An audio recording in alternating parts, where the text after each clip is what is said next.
from the Fox 5 studios. This is the RebZone Sports Show, sponsored by Hennis and Haight. Help is here. I'm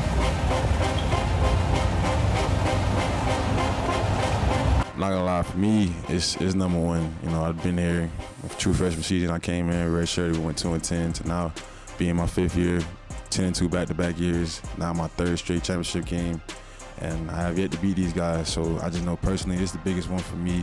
I'm gonna give it all I can give, and I know my guys are gonna do the same. Yeah, no, I would say this is the biggest game I've ever played in. I never played in the conference championship game or a championship game, high school or college, so looking forward to this one. Calandria looks off of that. He'll scramble. Calandria, end zone, touchdown. Double play action into a screen. And a broken tackle for Sherrod. Off he goes. Sherrod, 6. For that group to come together the way this team did, they were a lot of fun to be around. I mean, I don't think we had a bad day. I shouldn't say we didn't have a bad day of practice. We had some bad practices, but you know, we didn't have a bad day.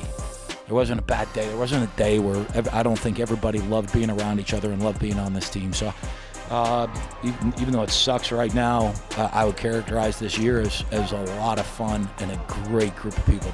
Welcome into the RebZone. I'm your host, Paloma Villacana. Of course, we have a huge show tonight recapping the Mountain West Championship in Boise and hearing from head coach Dan Mullen on playing a 14th game this season in Frisco, Texas. Hot off the press, the Rebels are packing their bags to the Lone Star State to face the 8-4 Ohio Bobcats on December 23rd at 6 p.m. The Rebels will be playing indoors, thankfully, in Frisco at the Ford Center right next to the Cowboys headquarters at the Star. This is the 3rd straight season the Rebels are playing in a bowl game.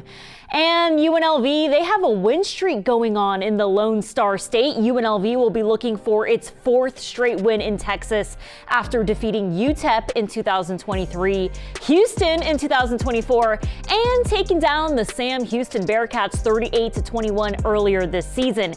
18 Rebels on this year's roster hail from the Lone Star State, so we're expecting to see a huge UNLV crowd and maybe some alumni at the Star on Tuesday, December 23rd in Frisco, Texas. It'll be a lot of fun. You know, I think hopefully, you know, we haven't met the team. We have a team meeting tomorrow to go through the schedule. I think a lot of our seniors want that opportunity to put one more game on film for their resume, hopefully building a career in football for their future, but also our young guys to take that next step forward, getting ready for next season. As you mentioned, playing prime time on the 23rd. There'll be a lot of people, you know, I mean, finishing up maybe some family dinners or at Christmas. Will be a lot of Christmas parties in the background all around the country of people having a lot of fun watching the Rebels play right there. And, you know, and for our players, the great thing, we'll fly home probably late that night and our players be able to get home for Christmas. Love that smile, Coach Mullen. Happy about the date, time, and location.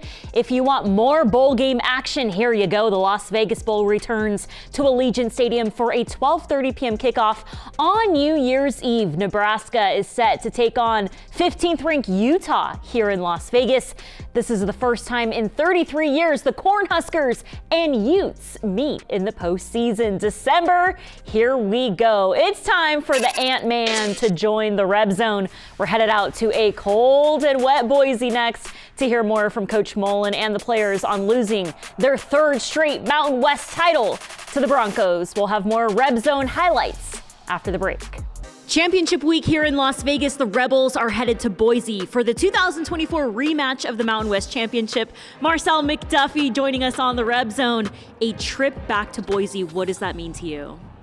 Means everything, you know, just having played these guys. This is now my 5th time in the past 3 seasons playing them. Haven't beat them yet, so just to have another shot to go back up there and try to get the championship, man, means everything, and I'm not going to take this opportunity for granted. Now, we spoke about your defense coming together over the summer, a brand new defense. How proud are you of your guys coming together and finishing the season strong? Extremely proud, you know, me being the only returning starter, 10 new guys, and just a whole new team, really. For us to all come in, we reported in January, and then just for us to get to this point now here in December, I'm just proud of us. We all came in, we all worked for each other, played for each other, and we just played together and we had fun doing it. And now we have a chance to go do something that's never been done before. What growth have you seen on your side of the ball from playing Boise last? communication, and then our willingness just to go out there and just have fun and do it together. You know, early on in that season, we had fun, but the communication wasn't there, giving up big plays and a lot of explosives. And then that Boise game was a prime example of no communication at all, and you saw what happened. They ran it up on us, and from that moment on, we were just kind of like, man, like enough is enough. We just got to lock in and really focus in on the details and the little things. And it starts with communication. All 11 guys on the same page, from the D-line to the linebackers in the secondary.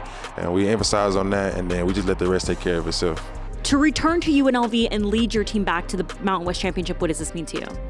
It means everything. You know, we went up there last year, lost 21-7, and ever since then, I walked off that field, I was like, man, if I ever get a chance back to come back here and play in this game, I'll make the most of it. A year later, same circumstances, going back, it's going to be loud, it's going to be rowdy, it's going to be cold, but none of that matters. You just got to find a way to go get the job done, and I know I'm going to do everything in my power to help the team get the victory. Let's head out to Boise, this year's Mountain West Championship game. Team captains Reed Williams and Marsel McDuffie ready for a fight. Broncos strike first in the Mountain West Championship. No Russ from Boise State quarterback Maddox Madsen, who hasn't taken a snap in over a month, rolls in from 10 yards out. Boise jumps on the board first. Not a strong start for UNLV's defense. Another wide open Bronco on the outside goes untouched into the end zone. Boise State rolling 14-zip after one. The bleeding continues in the second quarter. Madsen finds a wide open Cameron Bates. No one there. He's in the corner of the end zone. Another Boise State receiver all alone. All Boise State in the first half, 21-0. Calandria rolls in from 5 yards out. UNLV trails Boise 21-7. Broncos keep rolling on the next drive. Malik Sherrod slips past UNLV's D and scores Boise State's fourth touchdown of the first half. Broncos up 28-7 in the second quarter. The Rebels fighting back. Troy O'Meara with an amazing catch. UNLV rolls into halftime, trailing 28-14. Second half, Rebels continue to play aggressive, going for it on fourth down. This is why he's the Mountain West Offensive Player of the Year. Calandria throws a dime to Nick Elksnis, and the Rebels keep punching. JoJo Earl running the Wildcat. We've seen this before. Earl rolls in, and the Rebels trail by 7, 28-21. Fourth quarter, still fighting. Sire Gaines up the middle from a yard out. The Broncos extend their lead 35-21 with the clock ticking. Boise State dominating in all three phases. A 50-yard field goal would seal the win for Boise State. Final score, 38-21. Boise State becomes the first Mountain West team to win 3 consecutive Mountain West championships. Let's hear more from the Rebels postgame in Boise. Yeah, no, it sucks. You work so hard during the offseason. We came here in January, 70 transfers, and we wanted this moment right here, this game, and Boise outplayed us today. Man, we all just went out there and we just 30 minutes left. Why not just go out and give it everything you got? And that's the main thing I'm proud of with my guys. We all went out there and we just kept going. No matter if they made an explosive, we got to stop. We just kept going. We kept leaning on each other. And like I said, it didn't work out the way we wanted it to. But there's no reason to hold our heads down and be upset. We still had a great season and we still got ball left to play.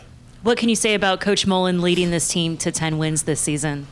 One of the best coaches I've ever been around. His knowledge for the game, his IQ, and just the way he has fun with us. He's almost like, even though he's older than us, he has the energy of a 25-year-old, 20-year-old college student. So I'm so grateful to him and the opportunity he gave me. And we still got one more to go with him. So I'm looking forward to it. Tough loss for your guys tonight, but all season long we've seen resiliency. How proud are you of your team? You know what? Really proud of these guys, right? I mean, you came together last January. I got hired like just under a year ago, right? Or just over a year, whatever it is, like this coming week. I don't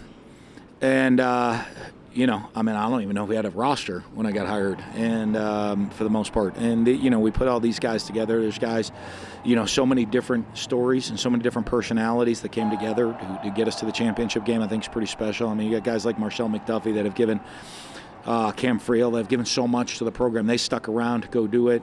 But then you have all these guys that came in and bought in and believed, from all over the country, from all different backgrounds. These guys came in and they came together. And you know what? I'm really proud. They're a really, really good group of guys to come together and believe in each other that way. That's hard to do. And I'm really proud of these guys. Speaking of the belief that you had in Anthony Calandria all season long, Mountain West Offensive Player of the Year, what potential does he have here in Las Vegas? Well, I mean, tremendous, obviously. I mean, he's a guy we'd love, in today's football world, he and I will get together. I certainly hope he decides to stick around. I think we're a pretty good team, and I think, you've seen the growth. I think the growth he's made from when I watched him playing at Virginia to when he got here to today, the growth is unbelievable of the type of quarterback he's become. And, and he has a great future ahead of him. So, I think everyone in the city of Vegas loves him and loves watching him play. Hopefully he comes back next year and is able to lead us back to a championship game. Speaking of leadership, you mentioned Marsel McDuffie. This defense really taking shape over the summer. What can you say about Marcel's leadership this season? Well, it was great. You saw us play better. I think we played. We gave up a couple of plays tonight that are frustrating and annoying. But overall, we've played pretty well all season. Pretty well the last couple of weeks. There's that hiccup in the middle of the season. But that leadership, there could have been a lot of issues. We were not playing good defense in the middle part of the season at all. But the leadership, they stuck together. And that defense is what got us here. That defense just shutting people down over the last 4 or 5 weeks is what got us here. And that leadership for those guys to stick together, follow the plan, trust in the plan to get us here is amazing. Coach, as we wait for the bowl game news, just want to wrap it up with your record-setting recruiting class this week. What can you say about the future of this program? Well, I think it's great. I think you see what we're trying to build. I think they've the administration's done a great job creating great facilities. It shows where the city of Las Vegas is. It's a place people want to come. It's a program that is certainly going to be on the rise, and wants that we want to continue to stay on the rise.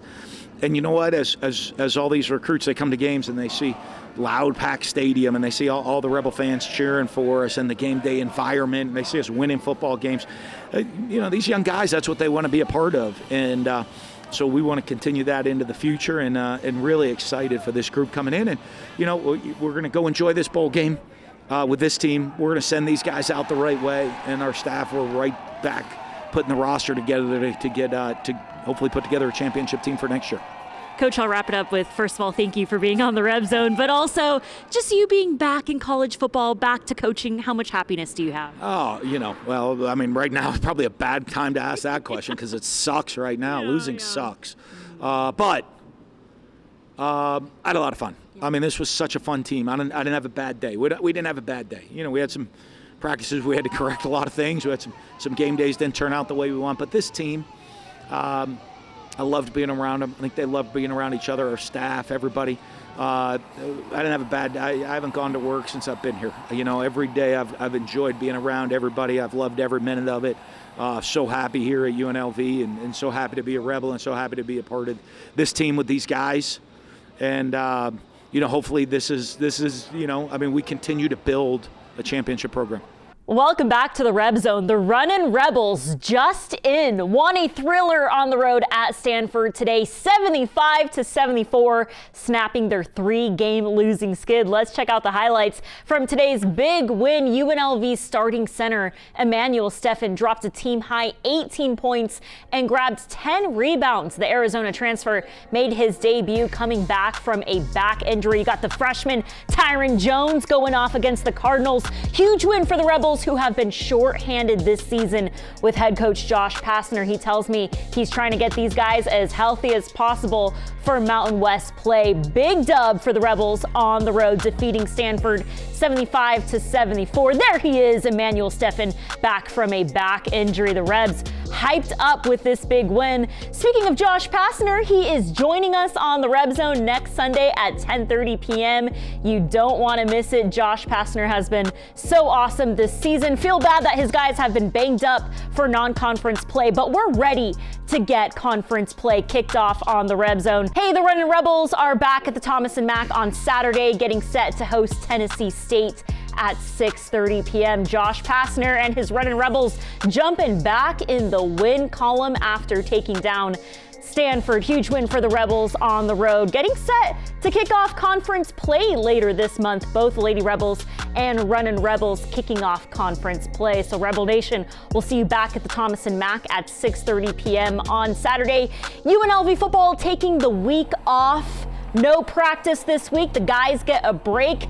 Everyone needs a break after the Boise State loss, and then what a long season it's been starting in week 0. So some much needed rest for the Rebels, taking the week off, then they'll get ready to face Ohio in Frisco, Texas. Get your bowl game tickets now. We'll see you next Sunday on the RebZone, Rebel Nation.